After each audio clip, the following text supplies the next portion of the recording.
Vampires We Have Known. Humorous essay.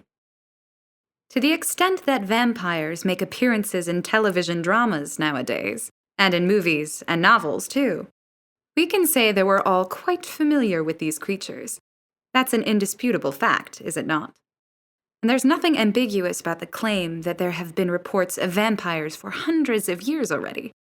The traditional legends of these ominous creatures seem to have thrived originally in Eastern Europe. One early case stretches back to the year 1672 in Old Croatia. There, a legend sprang up around a man named Jure Grando. He had died and been buried, and some 20 years later was reportedly back on his feet. It is not precisely clear by what incalculable logic the locals derived this knowledge, but it is rather clear that they were convinced that Jure Grando had emerged from the ground as something called a vampire. By secret, stealthy tactics and maneuvers, the now vampiric Grando was determined to drink the blood of good civilians. He especially liked to trouble his former wife, the poor living widow, Mrs. Grando. Do you balk at believing these strange tales from another age? How can we confer now and discuss the case of Jure Grando? Most of the evidence, if there was any, is lost to history. The scant traces that remain of any Grando or of any facts, or of any vampires, show us next to nothing. Equally well-founded reports of vampires spread through Europe in the century after this episode. By what earmarks does one know a vampire? There are many similarities in vampire tales from around the globe. From Russia to France, valiant witnesses leapt forward to relate bold tales about these frigid monsters. Though in France, one wit was heard complaining that the businessmen were the real bloodsuckers. African tradition informs us of the dread Asen bosom.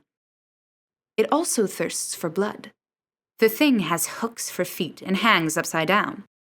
The Chinese once feared the Zhang Shi, which hops along and sucks the life energy out of its victims.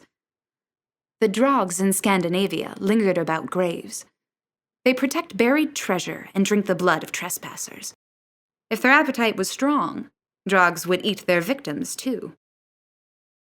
The Bulgarian Krvopiaks have only one nostril apiece. They can be sabotaged if wild roses are laid around their graves. That will stop them.